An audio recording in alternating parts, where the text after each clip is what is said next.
नमस्कार। आज हम डिस्कस करेंगे हिमाचल प्रदेश जीके के important question. Himachal Pradesh GK के इंपॉर्टेंट क्वेश्चन डिस्कस करेंगे। हर एक question exam point of view से इंपॉर्टेंट है और डेफिनेटली आने वाले एग्जाम्स में आपकी हेल्प करेगा, जैसे कि पहले भी करता रहा है। चाहे आप पेपर 1 के लिए तैयारी कर रहे हैं, चाहे आप हाई कोर्ट के एग्जाम के लिए, या फिर कांस्टेबल के एग्जाम के लिए, या फिर Himachal Pradesh public service commission के किसी एग्जाम के लिए, या फिर हिमाचल प्रदेश राज्य चयन आयोग के किसी एग्जाम के लिए तैयारी कर रहे हैं, डेफिनेटली आपको वहाँ पर हेल्प मिलेगी, जैसे कि पहले भी मिलती रही है। क्वेश्चन नंबर 1 से डिस्कशन को स्टार्ट करते हैं। बोलते हैं, in which Vidhan Sabha election in Himachal Pradesh did the BSP win a seat. तो बोलते हैं कि हिमाचल प्रदेश में कौन से ईयर के विधानसभा के इलेक्शन थे जब बीएसपी के द्वारा एक सीट जो था वो जीती गई थी।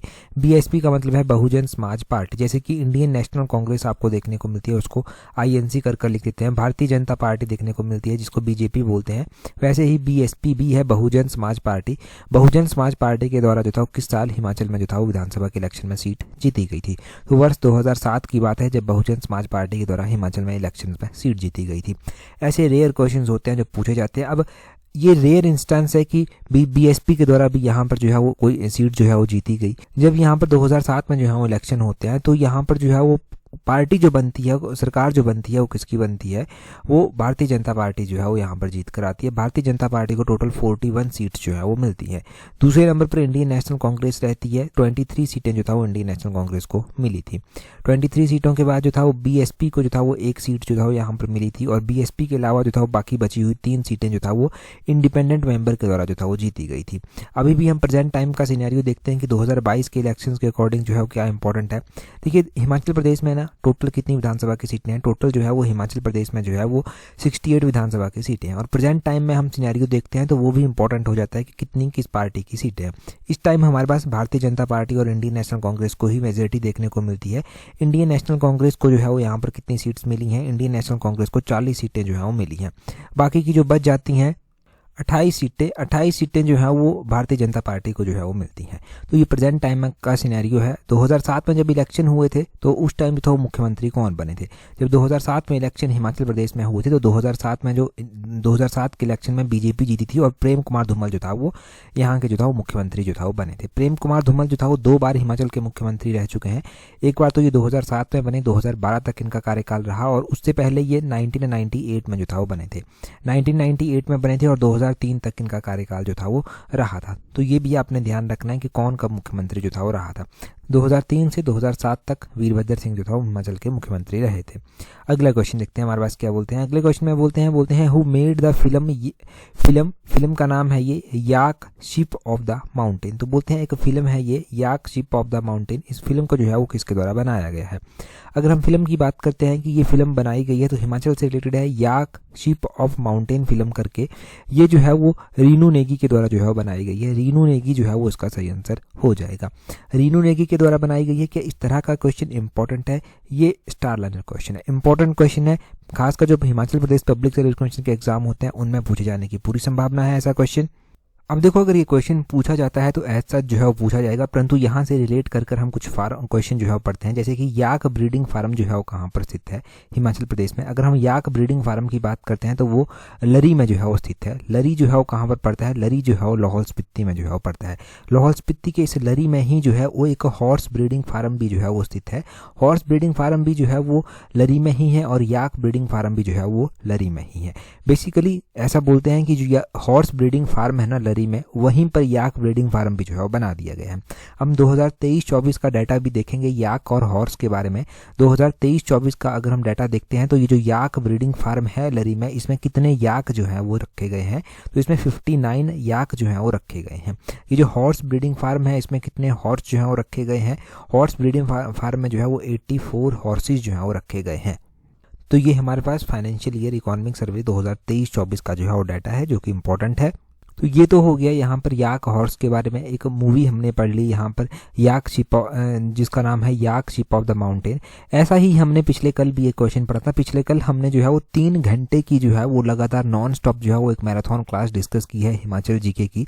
तो वो काफ़ी हेल्पफुल आपके लिए रहेगी। अगर आपने नहीं देखी तो उसको ज़रूर देखना जाकर। अब बोलते हैं, वहाँ पर हमने एक क्वेश्चन पढ़ा था साउंड ऑफ माउंटेन के बारे में। साउंड ऑफ माउंटेन क्या है? साउंड ऑफ माउंटेन जो है वो हिमाचल का फर्स्ट म्यूजिक स्टूडियो है। ये जो हिमाचल का sound of mountain first music studio है, इसकी स्थापना कब की गई थी और कहाँ पर की गई थी? 1986 में इसकी स्थापना की गई थी और मंडी में जो था वो इसकी स्थापना जो था वो की गई थी। तो ये भी क्वेश्चन आपने ध्यान रखना है, पिछले कल मैंने बताया भी था। Sound of mountain first music studio है हिमाचल का, इसकी स्थापना 1986 में मंडी में जो था वो की गई थी। अगला क्वेश्चन देखिए, बोलते हैं according to Himachal Pradesh government notification of 24 October 1994 which of the following is included in the OBC category of OBC. तो बोलते हैं कि हिमाचल प्रदेश में निम्नलिखित में से जो है वो 24/10/1994 यानी कि 24 अक्टूबर 1994 की सरकारी अधिसूचना के अनुसार कौन सी इनमें से जो है वो ओबीसी की श्रेणी में शामिल की गई है। तो अगर हम बात करते हैं इनमें से जो है वो किसको जो है कौन सी कैटेगरी को जो है वो ओबीसी में रखा गया है, तो इनमें से जो है वो जो कुम्हार कैटेगरी है उसको ओबीसी में जो है वो रखा गया है। और ये डाटा है हमारे पास 24 अक्टूबर 1994 का डाटा, 24 अक्टूबर 1994 का डाटा है। इस तरह के क्वेश्चन आपने देखे होंगे कि पब्लिक सर्विस क्वेश्चन के अच्छे फेवरेट क्वेश्चन हो रहे हैं।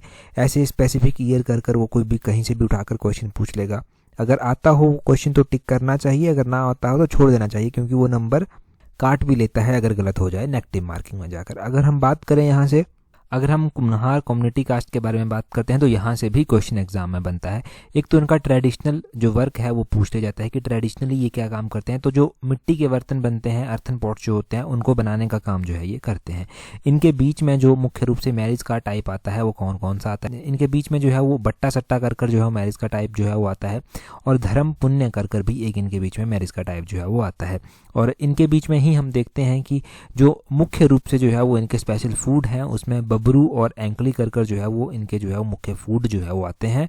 अगर हम इनके मुख्य डाइटीज़ में देखते हैं, क्योंकि ये हिंदू हैं तो ये बाबा बालकनाथ जी को मानते हैं, लखदाता पीर को मानते हैं, नहा बाबा नाहर सिंह को मानते हैं, गुग्गा जिनको जो है वो मानते हैं, और गोदड़िया सिद्ध को जो है ये मानते हैं।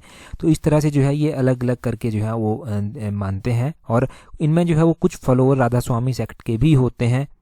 तो यहाँ से अब कोई क्वेश्चन पूछा जाए आपसे, एक तो जो क्वेश्चन हमने एज पर पढ़ा यहाँ पर देखा आपने, एक वो क्वेश्चन ज़रूरी है।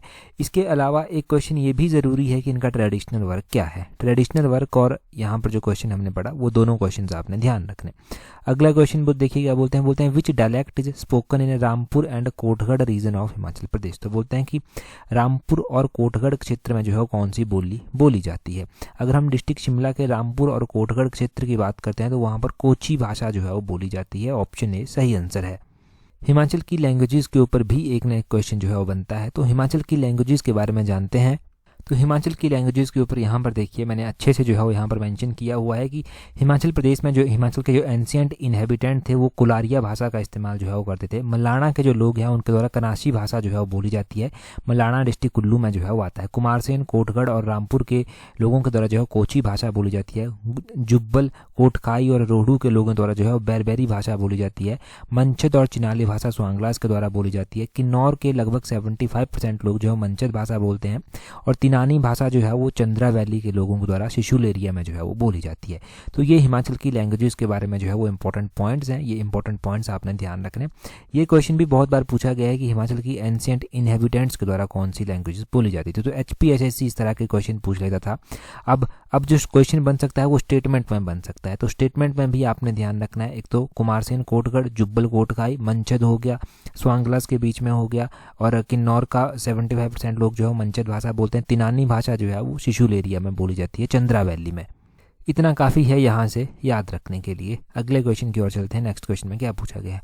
अगला क्वेश्चन स्टेटमेंट बेस्ड क्वेश्चन है। यहाँ पर बोलते हैं which of the following is not true. पहले मैं स्टेटमेंट्स पढ़ूंगा, फिर आपको सोच लेना है कि कौन सी स्टेटमेंट्स सही नहीं है। यहाँ पर बोलते हैं गेम्यूल सिहा बही sanctuary is situated in Kullu on the bank of Parvati river, कि ये कुल्लू में स्थित है और पार्वती नदी के किनारे स्थित है। आगे बोलते हैं Jalal is tributary of Pabbar, की जलाल जो है वो पब्बर की जो है वो सहायक नदी है। उससे आगे बोलते हैं कि यूनामसो lake is situated in Una district, की यूनामसो जो है ये ऊनासो भी बोलते हैं इसको इस तरह से, ये जो है वो कहाँ पर स्थित है, ये ऊना डिस्ट्रिक्ट में जो है स्थित है। अब नॉट ट्रू पूछा गया है। तो सबसे पहले देखिए बोलते हैं गेम्यूल सिहा बेही वाइल्ड लाइफ सेंचुरी। जो गेम्यूल सिहा बेही वाइल्ड लाइफ सेंचुरी है, क्या ये कुल्लू में आती है? ये बिल्कुल गलत बात है। ये कुल्लू में जो है वो नहीं आती। ये कहाँ पर आती है? ये डिस्ट्रिक्ट चंबा में जो है वो आती है। डिस्ट्रिक्ट चंबा की इंपॉर्टेंट वाइल्ड लाइफ सेंचुरी है ये। और डिस्ट्रिक्ट चंबा में जो है वो हमें डिस्ट्रिक्ट चंबा में हमें और भी वाइल्ड लाइफ सेंचुरी देखने को मिलती है, जैसे कि Tundah wildlife sanctuary district Chamba में है। डिस्ट्रिक्ट चंबा में ही हमें सैचुताना वाइल्ड लाइफ सेंचुरी देखने को मिलती है, कुक्ती वाइल्ड लाइफ सेंचुरी चंबा में देखने को मिलती है, कलाटॉफ वाइल्ड लाइफ सेंचुरी चंबा में देखने को मिलती है, और ये गैम्यूल सिहा बही वाइल्ड लाइफ सेंचुरी हमने यहाँ पर पढ़ लिया। आगे बोलते हैं Jalal is a tributary of Pabbar river, कि जलाल जो है पब्बर की सहायक नदी है। देखो जलाल की अगर हम बात करें तो ये पब्बर की सहायक नदी जो है वो नहीं है। अच्छा, अगर पब्बर की सहायक नदी नहीं है तो किसकी सहायक नदी है जलाल? जलाल जो है वो गिरी की सहायक नदी है। किसकी है? गिरी की सहायक नदी जो है ये है। और गिरी की अगर हम बात करते हैं तो गिरी जो है वो कुप्पर पीक से जो है वो निकलती है और सिरमौर को 2 बराबर के भागों में डिवाइड कर देती है, और गिरी बाद में चलकर यमुना में जाकर मिलती है। यमुना हिमाचल की सबसे छोटी नदी है। तो ये दूसरी स्टेटमेंट भी गलत हो गई, पहली स्टेटमेंट भी गलत हो गई। यूनांसो लेक के बारे में बोला गया है। ये जो यूनांसो लेक है ये ऊना में नहीं है, ये लाहौल स्पीति में जो है स्थित है। लाहौल स्पीति में ही चंद्रताल लेक आती है, सूरजताल लेक आती है, दीपकताल लेक आती है, यूनांसो लेक आती है यहाँ पर, और विशालताल लेक भी जो है वो यहाँ पर आती है। तो इस तरह से ध्यान रखना है कि ये तीनों की तीनों स्टेटमेंट्स जो है वो गलत है। हमारे पास जो है वो इसका क्या आंसर हो जाएगा? इनकरेक्ट बताना है आपको, तो all of these are incorrect. ये सारी की सारी ही जो है वो गलत यहाँ पर स्टेटमेंट्स दी गई थी। क्यों ये गलत दी गई थी स्टेटमेंट, वो भी हमने यहाँ पर जान लिया है। अगला क्वेश्चन देखते हैं हमारे पास क्या दिया गया है, परंतु अगला क्वेश्चन डिस्कस कर रहे हैं उससे पहले देखिए, अगर आप तैयारी पेपर 1 के लिए कर रहे हैं, अपकमिंग हाई कोर्ट के एग्जाम के लिए, या फिर राज्य चयन आयोग के एग्जाम के लिए, या पब्लिक सर्विस कमीशन के अपकमिंग एग्जाम के लिए तैयारी कर रहे हैं, तो आप हमारी कॉम्प्रिहेंसिव टेस्ट सीरीज को ज्वाइन कर सकते हैं, जहाँ से आप अपनी स्टडी को एक अच्छी शेप दे सकते हैं और टाइमली अपनी कमियों को जो है वो सुधार सकते हैं। नीचे टेस्ट सीरीज का डिस्क्रिप्शन बॉक्स, कमेंट बॉक्स में जो है वो लिंक दिया गया है, वहाँ से कर सकते हैं। और जिनका अभी पेपर 1 में है उनको मैं बता दूं कि वैसे तो जो हमने कहा है कि ये टेस्ट सीरीज होंगी वो तो पब्लिश हो ही चुकी हैं, बाकी जो आने वाली टेस्ट सीरीज हैं उनमें पेपर 1 की भी टेस्ट सीरीज, पूरी पेपर 1 का सिलेबस इसमें कवर किया गया है। 50 के 50 क्वेश्चंस का Hindi, English, national, international GK और एचपीजी के। वैसे भी हमने 2 टेस्ट सीरीज जो है वो टेस्ट सीरीज ग्रुप में जो है वो अपलोड की है, तो उनको भी ज़रूर चेक करें। देखो जैसे जैसे आपके एग्जाम होते रहेंगे वैसे वैसे जो है वो आपको कंटेंट लेटेस्ट पैटर्न के अकॉर्डिंग जो है देखने को वहाँ पर मिलता रहेगा। और जिन्होंने टेस्ट सीरीज को ज्वाइन नहीं किया है ना, मैं बता दूं कि स्लॉट 1 तो ऑलरेडी फुल हो चुका है। स्लॉट 2 में जो हमारी रजिस्ट्रेशन है वो अभी ओपन है, वहाँ पर आप खुद को रजिस्टर कर सकते हैं और स्लॉट 2 को जो है टाइमली ज्वाइन कर सकते हैं, क्योंकि स्लॉट 1 में जो है वो सारी सीट्स फुल हो गई हैं। स्लॉट 2 में आप खुद को रजिस्टर कर सकते हैं टाइमली, ताकि आने वाले टाइम में कोई दिक्कत ना आए और टाइमली आप खुद को इम्प्रूव कर सकें। अगले क्वेश्चन में बोलते हैं with which of the following Gochi and Bhingar festival in Lahaul Spiti district associated. तो बोलते हैं कि निम्नलिखित में से किसके साथ लाहौल स्पीति जिले के ये गोची और भिंगर ये उत्सव जो है वो जुड़े हुए हैं। तो लाहौल स्पीति के हैं ये गोची और भिंगर, और ये किसके साथ जो है वो जुड़े हुए हैं? तो अगर हम लाहौल स्पीति के गोची और भिंगर की बात करते हैं तो ये बर्थ कस्टम के साथ जो है वो जुड़े हुए हैं। ऑप्शन बी जो है वो सही आंसर हो जाएगा। क्या है ये गोची और भिंगर, इनके बारे में भी थोड़ी सी जानकारी इकट्ठा करते हैं। गोची को गोत्सी भी बोलते हैं। ये जो है वो चंद्रभागा वैली में सेलिब्रेट किया जाता है। इसको तब सेलिब्रेट किया जाता है जब किसी फैमिली में जो है वो एक लड़का जो है वो होता है। और भिंगर की हम बात करते हैं तो ये भी भिंगर, और इसको भिंगे भी बोलते हैं। ये फेस्टिवल है, इसको सेलिब्रेट किया जाता है। ये भी बर्थ ऑफ सन पर जो है वो सेलिब्रेट किया जाता है। परंतु अगर किसी के घर में पहली बार डॉटर जो है वो पैदा होते हैं तब भी जो है वो लाहौल स्पीति में इसको सेलिब्रेट करते हैं। तो ये गोची, और गोची को गोत्सी भी बोलते हैं, भिंगर भी जो है वो हो गया। ये लाहौल स्पीति के इंपॉर्टेंट फेयर फेस्टिवल्स में जो है वो आता है।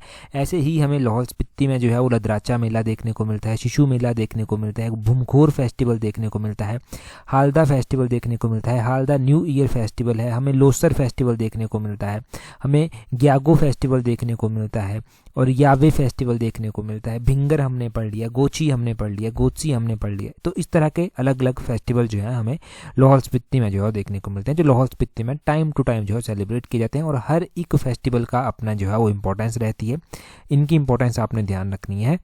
लाहौल स्पीति क्लियर हुआ। अगला क्वेश्चन देखते हैं। अगले क्वेश्चन में बोलते हैं यहाँ पर match list 1 and list 2। List 1 में जो है हमारे पास यहाँ पर कुछ कस्टम दिए गए हैं, जैसे कि दानपुन, कारेवा, हर दिया गया है, यहाँ पर धबधब दिया गया है, और उसमें दिया गया है कि ये है क्या, कोई विडो रीमैरिज है क्या, कोई मैरिज बाय अलॉटमेंट है क्या, कोई लव मैरिज है क्या, कोई कॉमन मैरिज है। हम एक एक को यहाँ पर डिस्कस करते रहते हैं। यहाँ पर आप देख लीजिए दानपुन सबसे पहले दिया गया है। तो दानपुन की अगर हम बात करते हैं, दानपुन जो है वो बड़ा ही कॉमन टाइप का मैरिज जो है वो आ जाता है, कॉमन टाइप का मैरिज है, और गद्दीज के बीच में जो है ये दानपुन जो है वो कॉमन टाइप का मैरिज होता है। कारेवा जो है ये विडो रीमैरिज है, और विडो रीमैरिज है हिमाचल प्रदेश के शिमला रीजन में जो है, शिमला के क्षेत्र में जो है वो इसको परफॉर्म किया जाता है। हर की अगर हम बात करते हैं तो हर भी जो है वो मैरिज के टाइप में आता है, परंतु किस तरह का मैरिज का जो टाइप जो है ये आता है, इसमें जो है वो लड़की जो है भाग जाती है और शादी जो है वो कर लेती है, या फिर इसमें ऐसा भी होता है कि लड़की को किडनैप कर लिया जाता है। तो इस तरह से ये होती है। इसको मैरिज बाय अलॉटमेंट के साथ जो है वो आप जोड़ सकते हैं। अगर हम धाप धाप की बात करते हैं, धाप धाप कर कर जो ये जो मैरिज का टाइप हिमाचल में आता है ना, ये जो है वो एक ही ऑप्शन हमारे पास बच जाता है, लव मैरिज का टाइप जो है वो आता है। अच्छा, कहाँ पर ये परफॉर्म किया जाता है धाप धाप कर कर जो मैरिज का टाइप होता है, तो ये लव मैरिज का टाइप है, और ये जो है वो हिमाचल प्रदेश के जो है वो किन्नौर में जो है वो इसको परफॉर्म किया जाता है। परंतु इसको जो है वो जब दरोस के साथ लिखा जाता है, दरोस दब धब कर कर लिखा जाता है, तो ये फोर्सेबल मैरिज में भी जो है वो आ जाता है। तो इस तरह से जो है वो अलग अलग ऑप्शन इसमें रह सकती हैं। कहीं पर कुछ कर कर लिखा है, कहीं पर कुछ कर कर लिखा है। अगर हम दरोस की बात करते हैं तो उसको तो फोर्सेबल मैरिज लिख देते हैं। जब दुबर की बात करते हैं तो उसको भी फोर्सेबल मैरिज लिख देते हैं। दब दब को कहीं पर लव मैरिज, कहीं पर फोर्सेबल मैरिज, या फिर इस तरह की मैरिज के रूप में इसको मानते हैं कि एक मेले में लड़की गई होती है, वहाँ से उसको जो है वो उठाकर लड़का ले जाता है, या फिर वहाँ से जो है वो लड़की को अपने साथ ले जाता है, और फिर बाद में जाकर वो लड़की के पेरेंट्स के साथ बात करता है, उनसे माफ़ी मांगता है, और उस तरह से उसको परफॉर्म किया जाता है। तो इस तरह की मैरिज जो है ये होती है। तो इसको आप किसी भी तरह से कंसिडर करेंगे। परंतु इस क्वेश्चन का सही आंसर जब हम देखेंगे तो ये ऑप्शन सही आंसर इसका हो जाएगा चौथा, पहला, दूसरा और तीसरा। ऑप्शन बी, चौथा, पहला, दूसरा और तीसरा जो है वो सही आंसर है। मैच करना था वो आप इजीली कर लेंगे। अगला क्वेश्चन देखिए, बोलते हैं which of the following princely state was located on the bank of Nauti Khad and founded by a prince who came from the Kutlehar. तो बोलते हैं निम्नलिखित में से कौन सी रियासत ऐसी है जो नौती खड्ड के किनारे स्थित है और जिसको कुटलहर से आए हुए राजकुमार के द्वारा जो था वो स्थापित किया गया था। हम ऐसी बात करते हैं कि हिमाचल की अलग अलग रियासतों के बारे में क्वेश्चन पूछते हैं कि कौन सी रियासत किसके द्वारा स्थापित की गई थी। परंतु ये भी एक क्वेश्चन बनता है जब एग्जामिनर को क्वेश्चन टफ करना होता है कि कौन सी ऐसी रियासत थी जो नौती खड्ड के किनारे स्थित है और उसको जो है कुटलहर से आए राजकुमार के द्वारा जो था वो स्थापित किया गया था। तो ये कौन सी थी? ये थी भज्जी। ऑप्शन ए जो है वो सही आंसर है। भज्जी, अगर हम रियासत की बात करते हैं तो भज्जी की स्थापना जो था वो किसके द्वारा की गई थी? भज्जी रियासत की जब भी बात की जाती है तो आपने ध्यान रखना है कि ये रियासत राजा चारू के द्वारा जो था वो स्थापित की गई थी, और कुटलहर रियासत के वंशज थे राजा चारू जिनके द्वारा इसकी स्थापना की गई थी। राजा चारू ने बाद में चलकर अपना नाम भी बदल लिया था और उदयपाल इनके द्वारा अपना नाम रख लिया गया था। इनके द्वारा जो अपनी राजधानी बनाई गई थी वो सुन्नी में बनाई गई थी। सुन्नी में अपनी राजधानी बनाई गई थी। तो क्वेश्चन पूछने वाला ये क्वेश्चन पूछ लेता है कि सुन्नी शहर की स्थापना किसने की थी? सुन्नी शहर की स्थापना जो था वो राजा सोहन पाल के द्वारा की गई थी, और सोहन पाल ने ही जो था वो अपनी राजधानी सुन्नी में जो था वो बनाई थी। सोहन पाल के द्वारा ही अपनी राजधानी सुन्नी में बनाई गई थी। और इस रियासत के जो अंतिम शासक होते थे वो कौन होते थे? उनका नाम था राणा रामचंद्र पाल। और जब 15 अप्रैल 1948 को हिमाचल का गठन होता है तो इसको जो है वो महासू जिले में मिला दिया जाता है, और प्रेजेंट टाइम में हमें जो सुन्नी तहसील देखने को मिलती है भज्जी, वहीं पर जो है वो लोकेट करती है। इस तरह से आपने कुटलहर रियासत के बारे में भी जान लेते हैं थोड़ा सा। कुटलहर रियासत की अगर हम बात करते हैं तो इस रियासत की स्थापना किसके द्वारा की गई थी? इस रियासत की स्थापना जो था जसपाल के द्वारा की गई थी। और कांगड़ा की जो रियासतें होती थी ना, कांगड़ा की रियासतों में ये सबसे छोटी रियासत जो था वो हुआ करती थी। ये भी पता होना चाहिए कि ये भी क्वेश्चन बनता है कि कांगड़ा की जो रियासतें थी उनमें सबसे छोटी रियासत कौन थी? तो वो कुटलहर जो था वो हुआ करती थी। इसकी स्थापना जसपाल के द्वारा जो था वो की गई थी। इतना हो गया, इतना ध्यान रखना है। यहाँ पर वही लिखा गया है, भज्जी जो है वो लोकेट करती है नौती खड्ड के किनारे, सतलुज और नियर बाय जो है वो साली पीक में जो है ये लोकेट करती है वहाँ पर। इसकी स्थापना जो था वो कुटलहर से आए हुए राजा, कुटलहर जो कांगड़ा में पड़ता है, राजा चारू के द्वारा की गई थी। और इसकी स्थापना करने के बाद ये जो चारू राजा थे इनके द्वारा अपना नाम बदल लिया गया था और उदयपाल कर कर अपना नाम रखा गया था, जो मैं आपको बता चुका हूँ। यहाँ पर वही एक्सप्लेनेशन में भी जो है वो लिखा गया है। अगला क्वेश्चन देखिए, बोलते हैं which of the following is tributary of Spiti river in Himachal Pradesh. अब तक तो ये क्वेश्चन याद भी हो गया होगा और अब ऑप्शंस देखने की जरूरत भी नहीं पड़ती होगी, क्योंकि स्पीति की सहायक नदियों और स्पीति नदी के बारे में हमने डिटेल से पढ़ा है। तेगपो इसकी सहायक नदी है, कब्जियन इसकी सहायक नदी है और हंसी भी इसकी सहायक नदी है। तो option D, all of these जो है वो सही आंसर है। ये सारी ही इसकी सहायक नदियां हैं। अगर हम स्पीति नदी की बात करते हैं तो ये कुंजुम रेंज से जो है वो निकलती हैं, और हंसी, तेगपो, कब्जियन इसकी सहायक नदियां हैं। स्पीति जो है वो आगे चलकर जो है वो कुंजुम निकलती तो ये लाहौल स्पीति में है कुंजुम रेंज से, परंतु आगे चलकर ये सतलुज नदी की सहायक नदी जो है वो बनती है। सतलुज नदी के साथ जो है ये किस स्थान पर जो है वो मिलती है? सतलुज नदी के साथ जो है ये खाब नामक स्थान पर निकलती है। खाब जो कि नामगिया के समीप स्थित है, वहां पर जो है ये इसके साथ मिल जाती है। खाब नामगिया में ये सतलुज के साथ मिलती है और आगे चलकर सतलुज बहती है। हिमाचल प्रदेश की सबसे लंबी नदी है सतलुज, 320 किलोमीटर हिमाचल प्रदेश में जो है ये बहती है।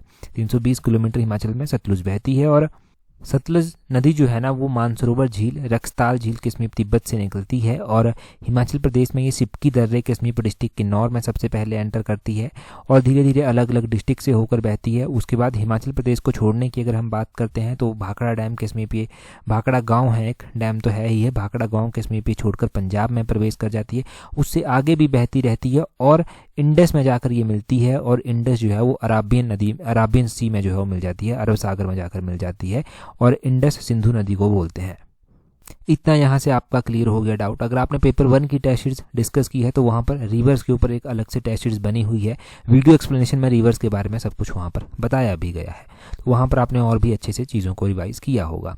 अगला क्वेश्चन देखिए, बोलते हैं identify the following census of Himachal Pradesh when the sex ratio of Himachal Pradesh is 973। तो बोलते हैं कि अब जनगणना की पहचान कीजिए कि किस जनगणना के अनुसार हिमाचल प्रदेश की जो सेक्स रेशियो थी वो 973 थी।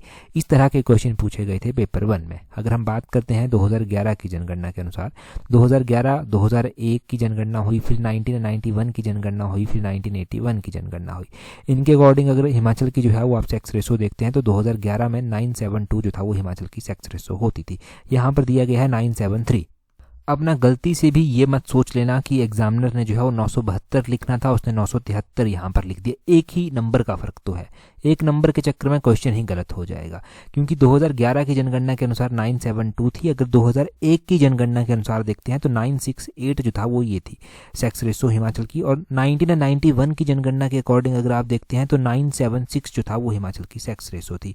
और उससे पहले 1981 के अकॉर्डिंग अगर आप देखते हैं तो 1981 के अकॉर्डिंग 973 जो था वो हुआ करती थी। तो 973 हुआ करती थी 1981 की जनगणना के अनुसार, तो 1981 ऑप्शन डी जो है वो इसका सही आंसर हो जाएगा। तो कभी भी एग्जामिनर को जो है वो अंडर एस्टिमेट भी मत कर लेना कि उसने 972 लिखना था, 973 तो लिख दिया। अब मुझे तो क्वेश्चन आता है, मैंने 2011 किया और मेरा क्वेश्चन भी ठीक हो गया। फटाफट क्वेश्चन गलत हो जाएगा, सीधे 2 नंबर कटेंगे और नेगेटिव मार्किंग का पेनल्टी अलग से पड़ेगी। यहाँ पर सेक्स रेशो लिखी गई है, 2011 की जनगणना के अनुसार 972 थी, 2001 में 968 थी, 1991 में 973 थी और 1981 में 973 थी। अगर हम 2011 की जनगणना के अनुसार ही सेक्स रेशो के क्वेश्चन देख लें थोड़े से, तो 2011 की जनगणना के अनुसार हमें पता चलता है कि हिमाचल प्रदेश का वो कौन सा जिला था जिसकी सेक्स रेशो जो था वो सबसे ज़्यादा थी और कितनी थी। तो हिमाचल प्रदेश का हमीरपुर जिला था जिसकी सेक्स रेशो सबसे ज़्यादा थी 1095 कर। दूसरे नंबर पर जो था वो सेक्स रेशो कौन से डिस्ट्रिक्ट की थी, तो दूसरे नंबर पर सेक्स रेशो जो था वो कांगड़ा डिस्ट्रिक्ट की थी, कांगड़ा की सेक्स रेशो 1012 करके जो था वो थी। तीसरे नंबर पर सेक्स रेशो कौन से डिस्ट्रिक्ट की थी, तो तीसरे नंबर पर सेक्स रेशो थी 1007 और ये थी मंडी की, ये मंडी की थी। मंडी, कांगड़ा, हमीरपुर आपने ध्यान रखना है, मंडी, कांगड़ा, हमीरपुर। हमने जो है वो टॉप के 3 जान लिए, टॉप के 3 हमने जान लिए और यहाँ से जो है वो डाउट भी क्लियर हो गया अब आपका सेक्स रेशो के बारे में। अब ये क्वेश्चन कभी भी आपका एग्जाम में गलत नहीं हो सकता। चलिए जी अगला क्वेश्चन देखते हैं हमारे पास क्या पूछा गया है। अगला क्वेश्चन पूछा गया है, बोलते हैं which is the last Indian village in Kinnaur district of Himachal Pradesh on the Chinese border. तो बोलते हैं चीनी सीमा पर हिमाचल प्रदेश के किन्नौर जिले में अंतिम गांव जो है वो कौन सा है। तो आपने लास्ट विलेज बताना है कौन सा है हिमाचल प्रदेश का चीनी सीमा पर। तो 4 ऑप्शंस आपके पास दिए गए हैं। इससे पहले जो सेशन हुआ था मिशन एलाइड का, उसमें मैंने डिटेल से जो था ये क्वेश्चन पहला ही क्वेश्चन कर आपको समझाया था। अभी आप कमेंट में बताएंगे और बताएंगे कि हिमाचल प्रदेश के कितने डिस्ट्रिक्ट ऐसे हैं जो कि चीन के साथ जो है वो बाउंड्री शेयर करते हैं और चीन हिमाचल की कौन सी डायरेक्शन में आता है। हिमाचल से अगर चीन को लोकेट करेंगे तो वो कौन सी दिशा में जो है वो आएगा, वो आप कमेंट कर बताएंगे। टेलीग्राम पर अगर आपने हमें अभी तक भी ज्वाइन नहीं किया तो टेलीग्राम पर ज्वाइन करने के लिए अपने टेलीग्राम से @allexam31 करके सर्च करना, आपको हमारा टेलीग्राम चैनल मिल जाएगा। टेलीग्राम पर हर एक इंपॉर्टेंट पीडीएफ जो एग्जाम में आपकी हेल्प करती है, चाहे वो मिशन एलाइड की, चाहे उत्तीर्ण सीरीज की या फिर कोई और हो गई एग्जाम से रिलेटेड, वो सारी आपको प्रोवाइड करवा दी जाती हैं। That's all for today. Thank you very much for watching and listening it very patiently.